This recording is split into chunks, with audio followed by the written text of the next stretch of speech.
looks like Cleveland Browns are ready to give Deshaun Watson a legit chance to be the starting quarterback. How do we feel about that, chat?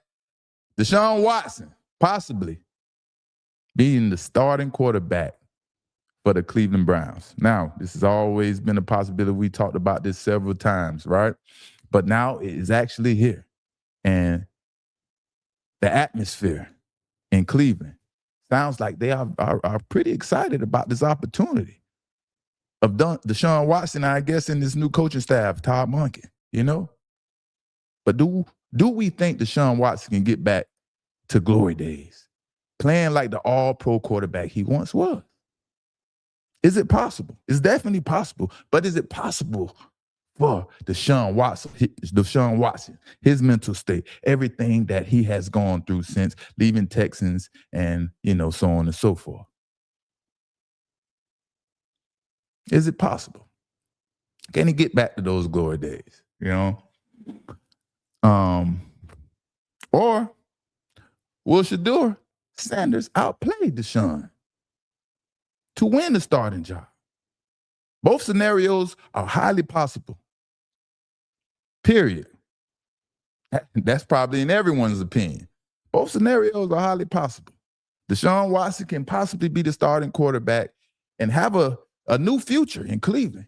And also, Shedeur Sanders can possibly beat out Deshaun Watson for the starting job. But for Shedeur Sanders, it's definitely an uphill battle, And we all seen not too many people have had much success under Kevin Stefanski, including Deshaun Watson. Now, everyone has a fresh start with a much better sounded, fundamental, whatever you want to say, offensive coordinator in Todd Monken. But I'm excited, man. I'm excited to see that Shedeur will get a fair, unbiased chance to compete for the starting job, like he was supposed to get last season and open up the season as a starting quarterback, But in the event Shedeur doesn't win the starting quarterback position and is Deshaun Watson backup, that's still a win for Shedeur in my eyes. With the amount of money Deshaun Watson is about to be paid, including his resume, that's still a win for Shedeur. Now, James Woods, J.W. Johnson, who works with the Haslam Sports Group, he's giving us a hint, man. He's giving us a hint of what to look forward to. And let's check him out. Of the way. When you guys were out there, he's done a great job. He looks healthy. He's in a great headspace. We'll see how it all shakes out. There is an ongoing competition, but, he's got nothing to lose. And if he's our starting quarterback, I know there are people that probably won't be supportive, but they should need to be supportive as much as they can. And if he plays great, then, hey, awesome. If he doesn't, then, it is what it is, and we're looking ahead to the future.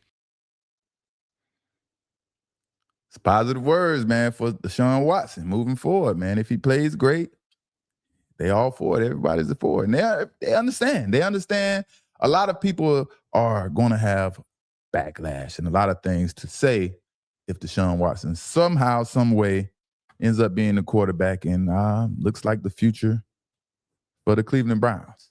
I've always believed in Deshaun Watson. Now, I've had some takes where I'm like, man, just throw the towel in. Deshaun Watson can't, he can't get it done no more. But a lot of people look like they couldn't get it done no more under Kevin Stefanski, I've always believed in Deshaun Watson, just like I've always believed in Shedeur. I kind of believe in both quarterbacks equally, 50-50, right there. Deshaun Watson is a little bit bigger, a little bit taller. He's probably a little bit more athletic, much more experience. So, like we say, Deshaun Watson, he has the advantage. But for Deshaun Watson, I just don't understand how someone of his caliber just falls off so suddenly after playing so well for so many years in Texas.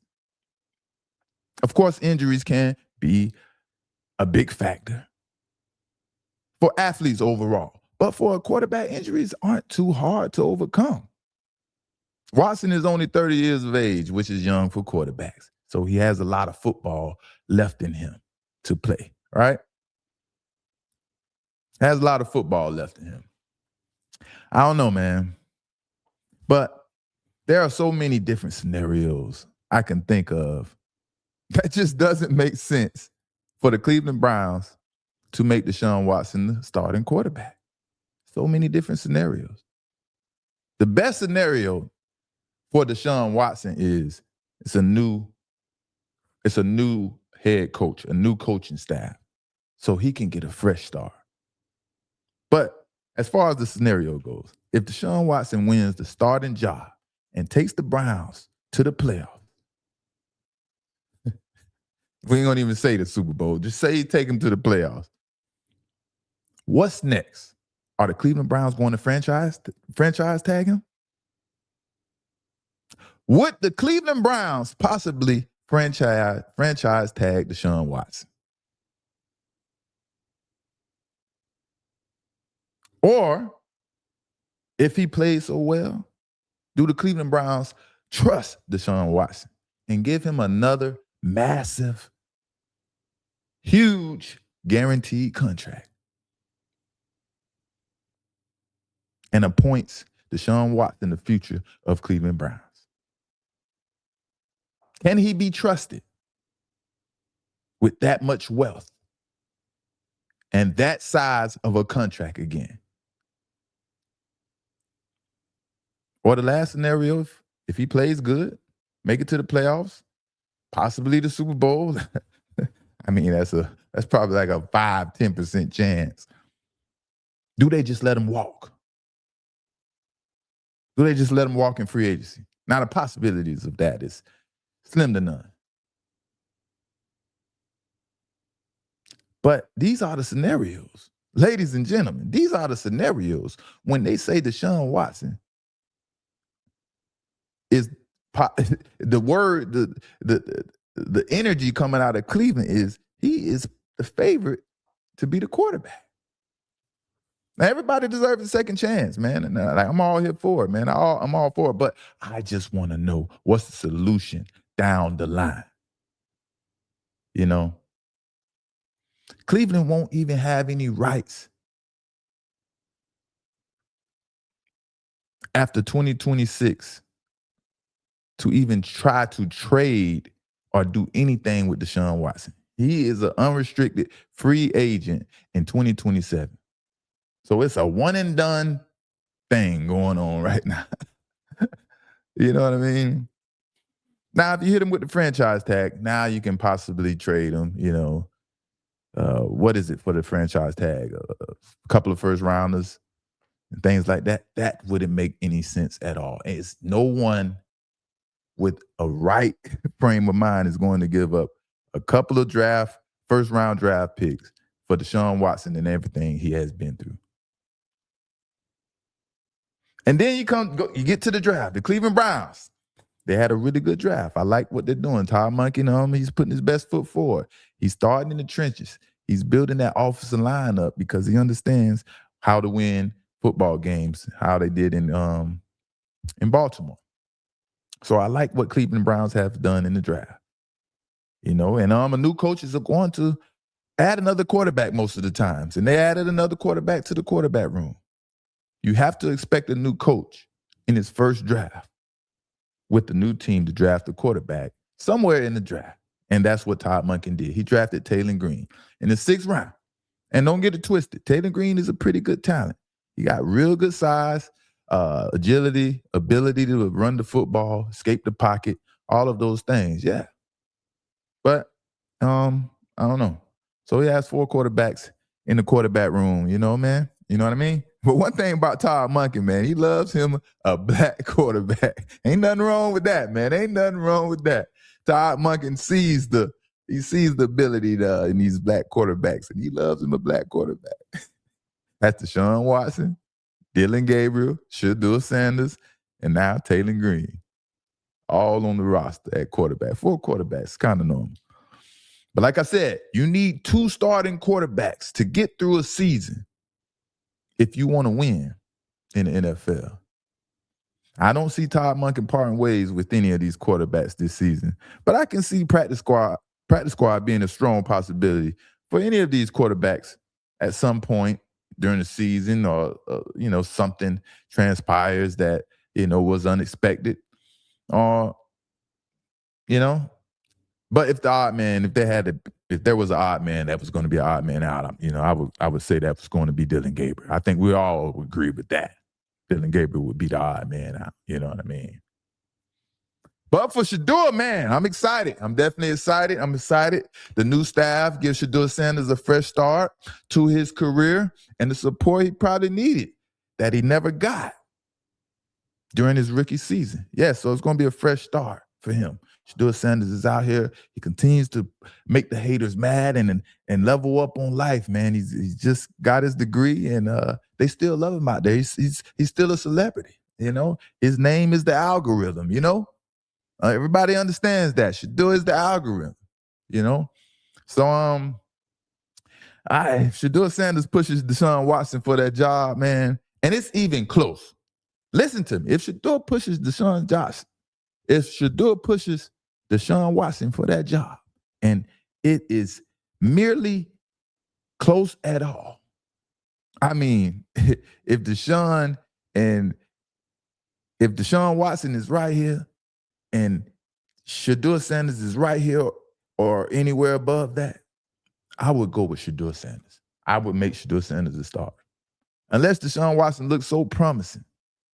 I mean, he forces the coaching staff to make him the starter. That's the only way I would be convinced to make Deshaun Watson the starter. Now, don't forget, the X factor amongst all of this going on, Todd Monken drafting another quarterback, possibility of Deshaun Watson being the starter, Shedeur Sanders competing for the starting quarterback position. Don't forget about Arch Manning. Arch Manning, the looming, arguably, #1 pick for the 2027 NFL draft, is waiting to be drafted. And the Browns owner, Jimmy Haslam, he has already came out and basically started drooling over Arch Manning when he spoke about Arch Manning, So, I don't know what type of play this is. I'm always looking at things not just on the surface. I want to look behind the scenes to try to figure things out because, there's people have agendas. Everything just isn't black and white. So you got to try to see how things going to pan out. But when it comes to the Sanders family, man, the media landscape is goofier than it has ever been. People really try to make Shiloh look like a bad guy. You can tell Shiloh is a joking, fun. He likes to be funny. He likes to joke around and have fun. But he really loves the hell out of his family. Like we all should, So if Shiloh is taking up for his family, so be it. Of course, a lot of people in the media are going to get goofy because he says something and try to twist the narrative and make him seem like he is the bad guy. He told Mary Kay Cabot to go make a sandwich. He said sandwich, but he was supposed to say sandwich. And people attacked Shiloh like it was such a horrible thing for him to say to the woman because she's a lady, I guess. He wasn't being disrespectful. He wasn't being misogynistic at the time, I know he came out with another video. People want to, attack that video, call him it was a misogynistic type of a rant and things like that. But he's just taking up for his brother. And he said, if you want to have your opinion, why not come out with the facts instead of just making his brother look bad? And giving your opinion when it makes his brother look bad, I would feel a certain way too. I would definitely feel a certain way. But he wasn't being disparaging or anything like that in no way to Mary Kay. He was just being funny man Shiloh. Just like he always is with his brother. When they're around each other, you see him being funny. being a character, agitating and irritating his brother Shedeur. You know, that's just his character, man. But these media dudes, man, be looking real corny, trying to hate on someone from the Sanders family, man. Yeah, these media people be looking real corny, reaching, trying to hate on someone from the Sanders family. But hey, it is what it is, man. It is what it is. Am I the only one? Am I the only one? Am I the only one that sees the humor in Shiloh's response to Mary Kay Cabot, sorry. Go make a sandwich. Am I the only one? What was so crazy about that? 2026, man, we have officially entered the highest level of media personalities reaching. I mean, the reach is so long, you might as well say, go, go, go, expect the gadget arms. I mean, the reach is just long, man. If any one of the Sanders family come out tomorrow and say more than 5 words and complete a sentence, that would be headline news for tomorrow.